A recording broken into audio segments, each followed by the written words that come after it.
and welcome to another episode of the Green Mountain Boys Tours. Today we are doing part one of the Breakenridge standoff, known locally as the birthplace of Vermont. I'm standing in front of the State Line Tavern, which is built on the border of Vermont and New York. It's in Shaftesbury. It's also in 2 counties of New York. So the house is half in Vermont and half in New York. Considering the famous land dispute between New England and New York, this seems important. But perhaps the history behind the house has been lost and is a mystery. So why are we here? This is the actual site of the first confrontation between the Green Mountain Boys and New York officials and surveyors. What has been known is this. There is a legend that the commander of the Germans, who attacked Bennington for supplies in 1777 at the famous Battle of Bennington, died nearby, and that the State Line house was built using the gold that the British Army had brought to buy provisions to support the attack on Albany. Matthews is supposed to have buried that gold in the basement of the State Line house, but the house was not built until 1794, so many discount the story because of that. Colonel Baum did die at David Matthews' house a half-mile down the road from here on Route 67, and there's a marker. Matthews was a patriot, but in the New York militia at the time of the battle, and his grave is on Cottrell Road in Hoosick, New York. Again, few people believe the gold story, although Baum and Colonel Skeen did have money for such purposes. Look at the famous house that Matthews built. Where did he get the money? And all the other captured soldiers went into Bennington, leaving only the 2 ranking authors to stay and die at the Matthews house. But let's go back before this. Okay, so on to the new information. The Breakenridge standoff is often told as 3 or more confrontations between James Breakenridge and the Bennington settlers with the New York surveyors who were plotting the Walloomsac patent, which started in North Hoosick and ends all the way in Bennington at Willow Park. That grant overlapped today's border. The border New Hampshire people were claiming in the area. The border with New York, 20 miles from Hudson's River, just like in Connecticut and Massachusetts, the way it is today. But New York had gained jurisdiction of this area of today's Vermont, and as a reaction to the settlers who were infiltrating this area, this was basically taxation without representation, and they started to claim the area right at the same time that they initiated the Stamp Act. So, several confrontations have all been mistakenly believed to have been located on Murphy Road in Bennington, the site of James Breakenridge's house. Only one confrontation happened there, the famous standoff in 1777, and that's the watershed moment in the land grants controversy. That will be my next video. Importantly, the first of these confrontations happened right here at the state line. They knew where the border was. The idea that Breakenridge house on Murphy Road, 2 miles from the border, was the site of border confrontations didn't make much sense. So I will explain this. In 1769, there was change in New York governor. The new governor, Colden, immediately acted aggressively and initiated new land claims, unlike his predecessor. This was against the advice of the king. The Vermonters were notified of the surveyors and had to pay them, plus damages for this unwanted survey. The Walloomsac patent was a good choice for New York to begin the legal process of asserting jurisdiction over the New Hampshire settlers because it overlapped into Vermont, erasing the intended 20-mile line.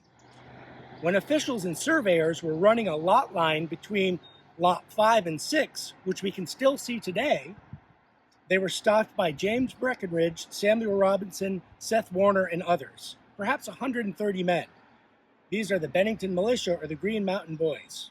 This line was to cross the river at a fordable location and would then be on James Breckenridge's land and in the New Hampshire grants. The river has moved, so this site is now in a field and it is on private property. Breckenridge and the town were unified. There was a petition signed and prepared by the residents and the confrontation planned by them the night before.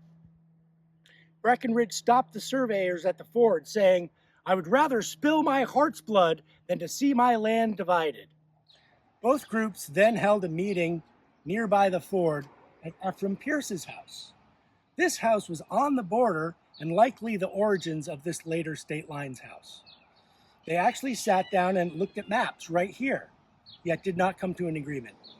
The Bennington leaders repeatedly claimed that they negotiated between our people and the New Yorkers, meaning that the settlers were more aggressive and they assembled in the field next to Pierce's house during the negotiations. We told them we did not see as they had any right to run over the 20-mile line. We told them we understood His Majesty had forbade them making any grants on ours or hindering our settlements. The settlers were defending their grants of land obtained from New Hampshire. They were asserting the 20-mile line border with New York and were shocked to learn that New York was making new surveys with contrasting lines to eliminate their towns and grants of land. Meanwhile, the New Yorkers were refusing to recognize the gathering or riot as representing a legal group representing New Hampshire to defend their rights. The border and certain towns in Vermont would need to be erased.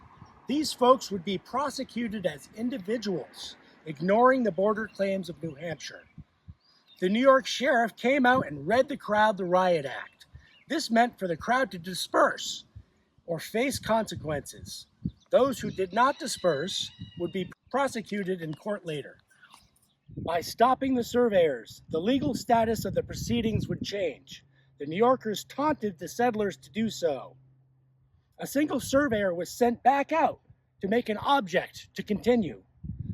The settlers were taunted, "Then stop us or break our chain." James Breakenridge is named as the one who stopped the surveyors. Whether he did or not is questionable, but he was held responsible. While nobody was killed or injured here that day, the threats, the clubs, and the swords, and the likely presence of guns stopped the surveyors. The New Yorkers claimed they were stopped right here by 100 men with arms, some with guns cocked and leveled. What do I know about the Pierce house that preceded our enigmatic state line house?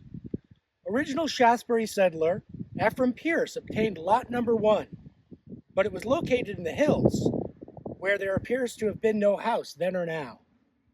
This plot here, in the southwest corner of Shasbury, was the governor's lot. Each town granted by New Hampshire Governor Benning Wentworth, Bennington's namesake, included land for the governor, and also a school right and land for the church. Why was Ephraim Pierce here? Did he defend the border for Shasbury, or was he in the Bennington or Shasbury militia?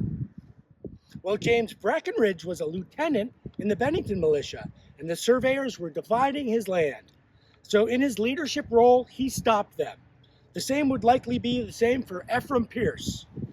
So with the survey stopped, New York then prosecuted the rioters in court.